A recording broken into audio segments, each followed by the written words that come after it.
The ClimateGate email scandal is sending aftershocks way beyond Copenhagen all the way to Capitol Hill. It is giving new ammunition to opponents of President Obama's plan to cap carbon emissions.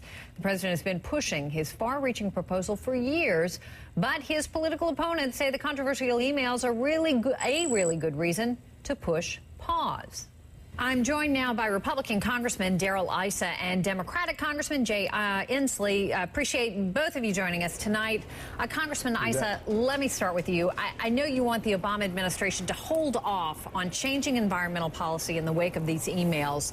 But yesterday you said that you've always believed the science that says global warming is happening. So why hold off then?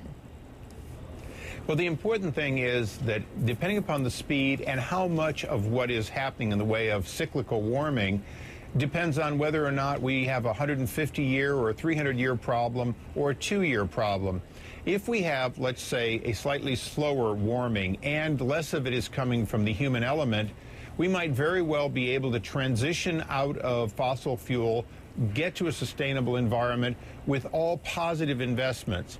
On the other hand, if we need to do it immediately to stop a cataclysmic event, which we could stop, then the President's initiative would probably fit. The important question is, what is the honest science so that we can use the best solution at the best value with the least loss of jobs?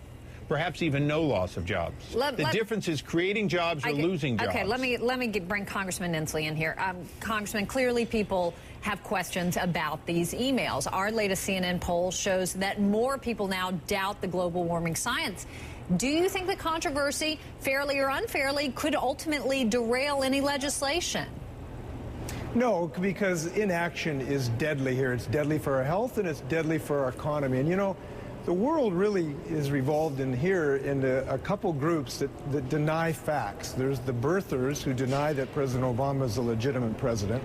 And there's the deniers that deny that global warming and ocean acidification are in fact threats to our health and our economy.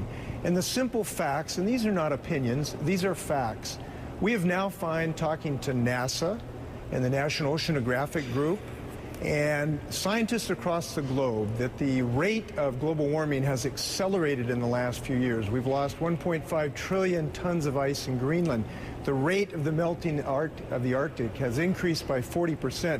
The rate of acidification of the Pacific and Atlantic Oceans is now 30% more acidic than in pre-industrial times. The scientists have told us that delay is deadly, and we've recently had a health report from the United States government about the health impacts in this regard. Let me just stop you there, because the problem is you keep saying the scientists say, but can't you see that what's happened with these emails, again, fairly or unfairly, has caused a lot of people to doubt what the scientists are saying? Their credibility was damaged by this, whether, again, it deserved to be or not. So how do you address that problem going forward? Look, we have seen this movie before. The tobacco industry tried to discredit the science, the huge scientific consensus about lung cancer and tobacco connection. We're seeing the same movie play out here today, and we have the same degree of scientific consensus.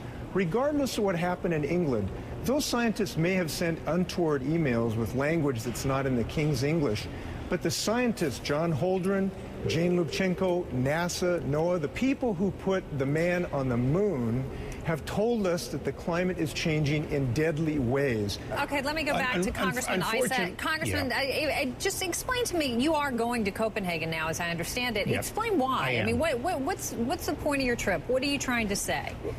Well, first of all, although Jay's assumptions I have some questions about, and I'd be glad to meet with him offline. The fact is, we do have some real questions about the underlying facts. An inconvenient truth was based on these studies, which now are in doubt. It's a question of not do we need to deal with our environment. And certainly Jay and I would both say that we've got to get off of coal and the acid rain coming from it. There are a lot of pollutants we have to deal with that we're not even denying. When it comes to CO2, it's a question of, do we have to take the draconian measure of getting rid of CO2 immediately, having offsets? Is that the most important place to put trillions of dollars? Or should we be working simultaneously, getting off coal and other fossil fuels, reducing pollutants, and finding sustainable energy? And do we have enough time to spend the money in a proactive way? I will not buy into the hysteria that the world is going to end tomorrow if we fly to Copenhagen on a 747 that consumes fossil fuel.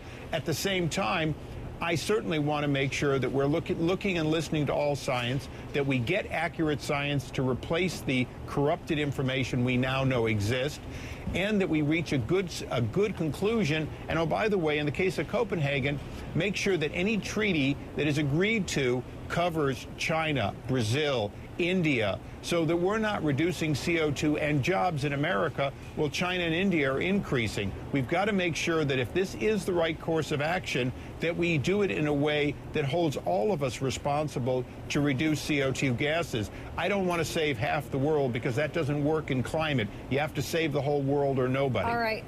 Congressman Inslee, in our attempts, as we do here many nights, to find a little common ground, what Congressman Issa just said, can you agree with going forward? Well, I think it's important to pay attention to China. This is very important, because if Darrell goes to Copenhagen, I hope to go as well. What we're going to learn is what I learned in China last month. They are spending $11 billion a month on clean energy. And the question is, which country is going to dominate the production of electric cars and lithium batteries, us or China? Are we going to generate the jobs here or in China on solar panels and wind turbines? It is real clear that there is going to be a huge market for clean energy. We want to make sure that those jobs and those products are created in America. Now, if we do what Darrell wants to do, which is not to act for another 10 or 20 years, China is going to eat our lunch, and those jobs are going to go to China. Now, let me finish my thought. What we agree on. But you're saying I don't want to do something for 10 or 20 years. That's not. In fairness, that's not what he said. I mean, he did say he wanted to look closer at the science. He didn't lay out any time frame. So let's try to keep it in the realm of what. Well, Darrell, tell us how long he's going to be. But I will tell you, China is not waiting to move forward to create jobs in China. We should not be waiting to create jobs in America. Now, when we do these policies in the energy bill we passed in the House, when we do this, we are going to jumpstart the creation of millions of jobs, green-collar jobs in this country, building solar cells, building electric cars, building lithium-ion batteries. Now, if this energy bill does not pass the U.S. Congress this year, those jobs are going to China. That's one of the reasons we cannot wait. I got to end it there. Congressman Jay Inslee and Congressman Darrell Issa, appreciate your time tonight, gentlemen. Thanks to both of you. You bet. Of course.